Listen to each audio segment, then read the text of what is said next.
गांव की एक छोटी सी बस्ती, मिट्टी के घर, खजूर के पेड़ और दूर से आती अजान की आवाज। वहीं एक औरत रहती थी, समीरा। उम्र लगभग 35 साल, सादा कपड़े, चेहरे पर सुकून और आंखों में गहराई। उसके साथ उसका 5 साल का बेटा आयान रहता था, गोरा सा, मासूम और हमेशा अपनी मां के आंचल के पीछे छिप जाने वाला।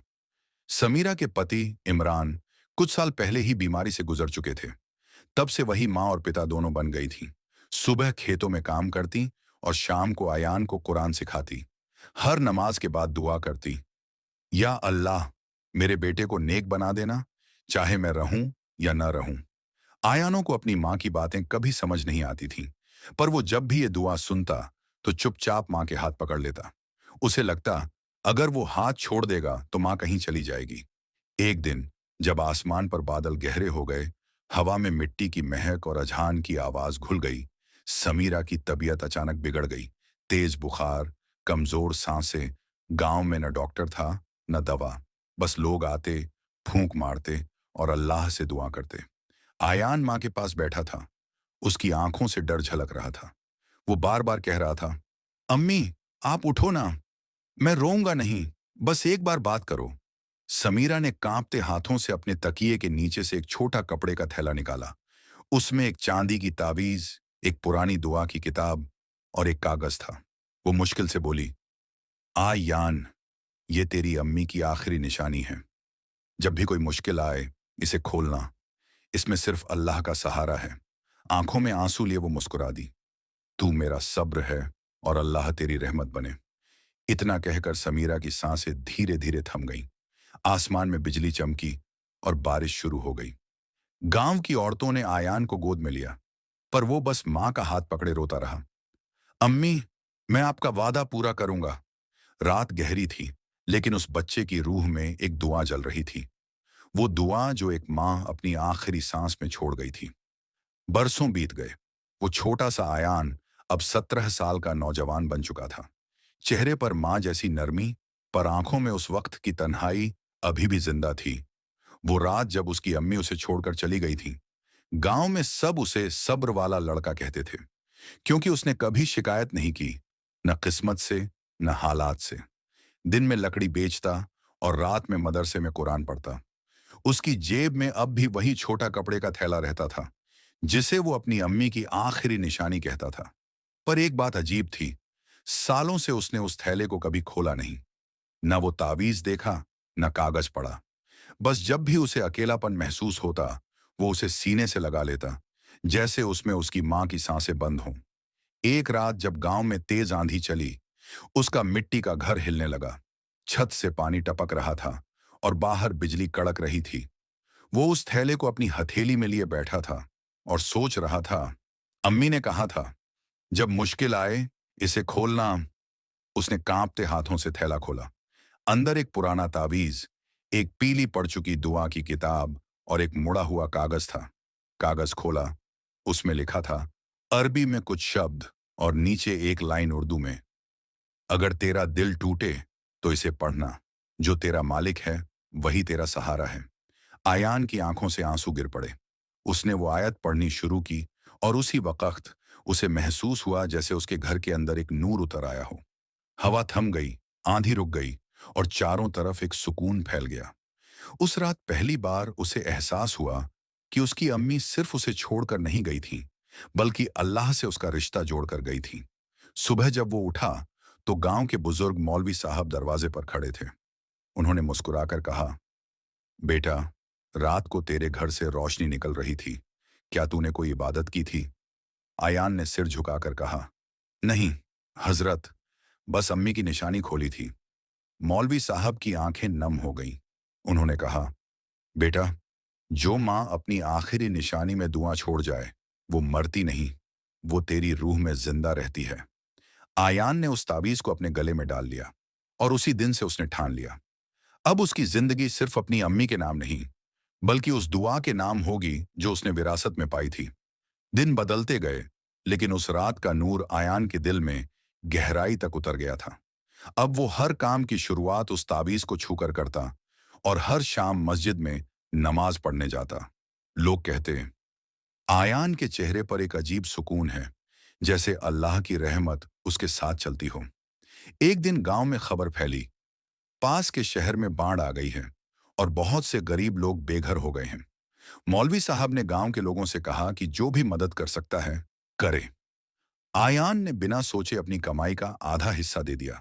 उसने कहा, अल्लाह ने अगर मुझे थोड़ा दिया है, तो उसमें दूसरों का हिस्सा भी है। जब वो मदद लेकर शहर पहुंचा, तो वहां का मंजर देखकर उसकी आंखें भर आईं।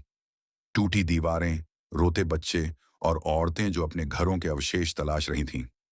आयान ने पूरा दिन खाना बांटा, पानी पहुंचाया और बुजुर्गों को सुरक्षित जगह तक पहुंचाया। रात को जब वो थका हुआ बैठा, तो एक बूढ़ी औरत उसके पास आई और बोली, बेटा, तू कौन है? तेरे हाथ से लिया हुआ पानी मेरे पोते को जिंदा कर गया। आयान मुस्कुराया और बोला, मैं कोई नहीं, बस एक माँ की दुआ का असर हूं। बूढ़ी औरत ने उसकी गर्दन में लटकता तावीज देखा और कहा, बेटा, ये तावीज बहुत पुराने जमाने की लगती है। क्या तू जानता है इसमें क्या लिखा है? आयान ने सिर हिलाया। नहीं, बस इतना जानता हूं कि जब मैं इसे पहनता हूं, तो दिल में डर नहीं रहता। बूढ़ी औरत बोली, इस पर अल रहमान का नाम लिखा है। जो रहम करने वाला है, उसी की दुआ तेरे साथ चल रही है। उस पल आयान के दिल में एक अजीब सुकून उतर गया।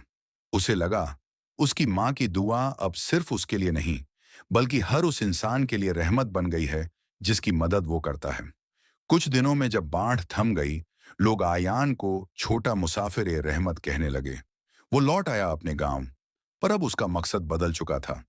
वो हर महीने कुछ न कुछ नेक काम करता, कभी अनाथ बच्चों के लिए कपड़े, कभी बुजुर्गों के लिए खाना। और हर बार जब वो कुछ देता, आसमान की तरफ देखता और धीरे से कहता, अम्मी, आपकी दुआ अब फैल रही है। गांव में सर्दियों की ठंडी सुबह थी। हरे खेतों पर ओस की बूंदें चमक रही थीं और आयान अपने छोटे से घर के बाहर लकड़ी काट रहा था। अचानक गांव के सरपंच ने आकर खबर दी, शहर से एक अमीर व्यापारी आया है जो यहां जमीन खरीदना चाहता है। अगर तुम अपनी जमीन बेच दो तो अच्छा दाम मिल सकता है। अयान की जमीन उसकी अम्मी की दी हुई थी। वो जमीन जहां उसने उनके लिए पेड़ लगाया था, जिसके नीचे वो अक्सर कुरान पढ़ा करता था। उसने शांत आवाज में कहा, माफ करना, यह जमीन मेरी रोजी नहीं, मेरी याद है। व्यापारी ने मुस्कुराकर लालच दिया, बेटा, ये कुछ सोने के सिक्के हैं।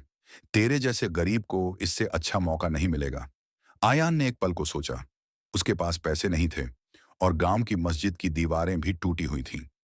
फिर उसने अपने तावीज को छुआ, जैसे किसी अंदर की आवाज ने कहा, हर चमक सोना नहीं होती।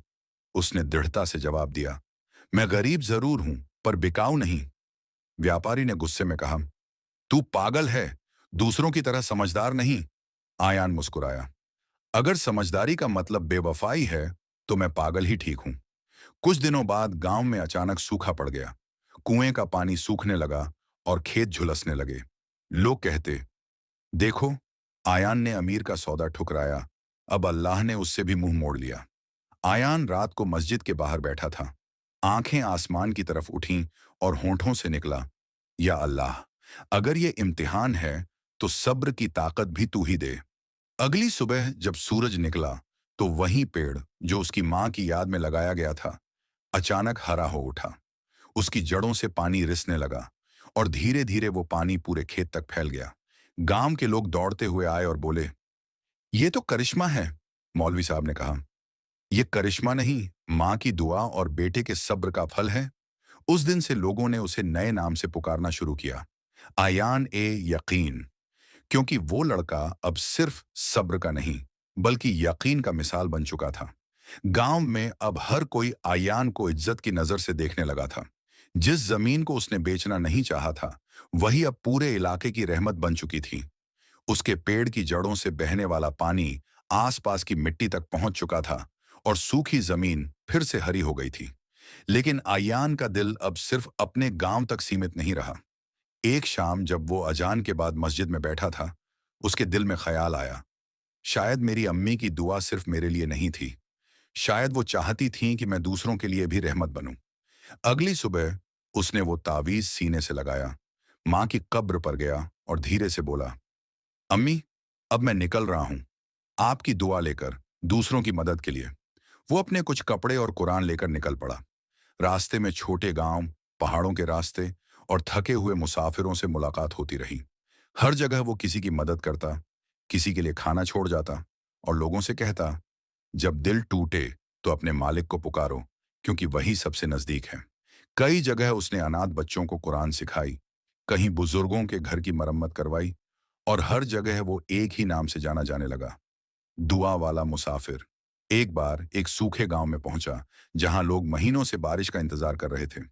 आयान ने गांव वालों से कहा, चलो सब मिलकर नमाज इस्तिस्का पढ़ते हैं, बरसात की दुआ करते हैं।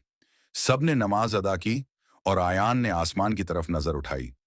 उसकी आंखों से आंसू गिरे और होंठों से निकला, या रहमान, तेरी रहमत इन लोगों तक पहुंचा। कुछ देर बाद बादल घिरने लगे और बारिश की पहली बूंद उसी पेड़ पर गिरी जिसके नीचे लोग दुआ कर रहे थे। गांव के लोग हैरान थे, कौन है ये लड़का जो जहां जाता है रहमत साथ ले जाता है। अय्यान मुस्कुरा दिया और बस इतना कहा, मैं कुछ नहीं, बस एक माँ की आखिरी निशानी हूं। उस रात वो आसमान के नीचे लेटा और महसूस किया जैसे हवा में उसकी अम्मी की आवाज गूंज रही हो। जिस बेटे ने दुआ को समझ लिया वो खुद किसी की दुआ बन जाता है। कई महीने बीत गए थे। आयान अब गांव गांव घूमकर लोगों की मदद करने वाला एक जाना पहचाना नाम बन गया था। लेकिन उसने कभी अपने लिए कुछ नहीं मांगा, ना दौलत, ना शोहरत, बस दुआएं। एक दिन जब वो एक दूर के पहाड़ी इलाके में पहुंचा तो देखा एक बूढ़ा लकड़हारा जमीन पर गिरा पड़ा है। उसका पैर पत्थर से जख्मी था। आयान ने उसका जख्म बांधा, पानी दिया और अपने कपड़े का टुकड़ा फाड़कर पट्टी बना दी। बूढ़े ने कांपती आवाज में कहा, बेटा, तू कौन है? तेरे हाथ में ऐसी रहमत है जो दर्द मिटा देती है। आयान ने मुस्कुराकर कहा, मैं कोई खास नहीं, बस दुआओं का मुसाफिर हूं। बूढ़े ने जेब से एक छोटी सी थैली निकाली और बोला, ये मेरे वालिद की निशानी है, अब इसे तू रख ले। जिसके हाथ से रहमत चलती है उसके पास ये रहना चाहिए। आयान ने थैली ली, लेकिन खोली नहीं। रात को जब वो पहाड़ के नीचे एक झोपड़ी में बैठा तो उसे लगा जैसे कोई अंदर से कह रहा हो, इसमें वही चीज है जिसकी तुझे तलाश थी। उसने थैली खोली। अंदर एक पुराना कागज था और उस पर वही लफ्ज लिखे थे जो उसकी अम्मी के दी कागज पर थे। अगर तेरा दिल टूटे तो इसे पढ़ना, जो तेरा मालिक है वही तेरा सहारा है। अयान की आंखें भर आईं। दो अलग अलग निशानियां, दो अलग अलग लोगों की, पर संदेश एक ही, अल्लाह का सहारा। वो समझ गया कि उसकी अम्मी की दुआ अब उसकी राहों में रहमत बनकर चल रही है, हर उस दिल तक पहुंचती हुई जो टूटा है, जो अकेला है। अगली सुबह जब वो उठा तो उस बूढ़े की झोपड़ी खाली थी। बस दरवाजे पर एक आवाज की गूंज थी, बेटा, तेरा इम्तिहान पूरा हुआ, तू अब रहमत का जरिया बन गया है। आयान ने आसमान की तरफ देखा और महसूस किया कि उसकी अम्मी की दुआ अब हवा बन चुकी थी, जो हर सांस के साथ उसके आसपास बह रही थी। बरसों बाद आयान अब 30 वर्ष का हो चुका था। चेहरे पर हल्की दाढ़ी, आंखों में ठहराव और बातों में वही नरमी जो उसकी मां की आवाज में हुआ करती थी। अब वो एक गांव में मदरसा चलाता था, जहां गरीब और अनाथ बच्चे मुफ्त में पढ़ते, खाना खाते और इबादत सीखते थे। उस मदरसे के दरवाजे पर बड़ा सा पेड़ था, जिसकी छांव में बच्चे खेलते और कुरान याद करते।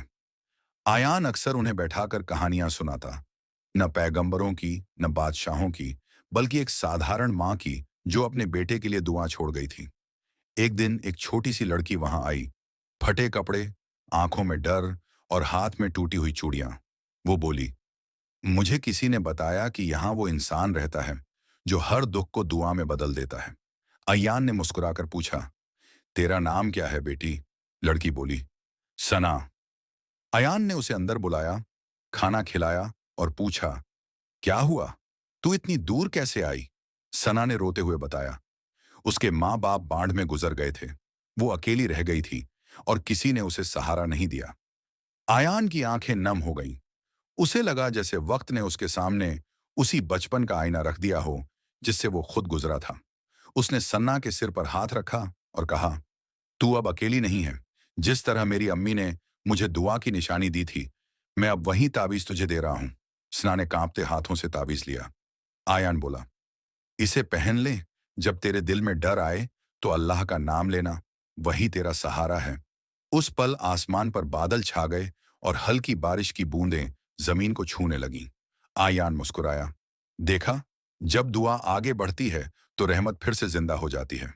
उस दिन से सना उस मदरसे की पहली तालिबा बन गई। वो कुरान पढ़ने लगी और हर नमाज के बाद वही दुआ दोहराती। या रहमान, जिस तरह तूने आयान को राह दिखाई, उसी तरह मुझे भी नेकियों की राह दिखा। और यूं एक माँ की छोड़ी हुई निशानी अब एक नई पीढ़ी की रहमत बन चुकी थी। सालों गुजर गए। अब मदरसा बड़ा हो चुका था। हर कमरे में बच्चों की हंसी, दीवारों पर नूर की परछाइयां और हवा में वो सुकून जो सिर्फ नेक नियत से पैदा होता है। अयान अब बूढ़ा हो गया था। चेहरे पर झुर्रियां थीं, मगर आंखों में वही सुकून। वो सुकून जो उस दिन से उसके साथ था जब उसने पहली बार अपनी अम्मी की निशानी खोली थी। सना अब जवान हो चुकी थी, कुरान की आलिमा बन गई थी और वही मदरसा संभालती थी जो आयान ने बनाया था। लोग अब दूर दूर से अपने बच्चों को वहां भेजते, कहते, ये वो जगह है जहां रहमत उतरती है। एक शाम जब सूरज डूबने को था, आयान वहीं पेड़ के नीचे बैठा था जहां बच्चे कुरान पढ़ रहे थे। हवा हल्की थी और पास में सना खड़ी थी। उसने धीरे से कहा, उस्ताद, आप हमेशा कहते थे कि दुआ का सफर कभी रुकता नहीं। क्या आज वो सफर पूरा हुआ? आयान मुस्कुराया, आसमान की तरफ देखा और बोला, दुआ कभी खत्म नहीं होती सना। वो एक दिल से उठती है और दूसरे दिल में ठिकाना बना लेती है। फिर उसने जेब से वही पुराना कपड़े का थैला निकाला जिसे सालों पहले उसकी अम्मी ने दिया था।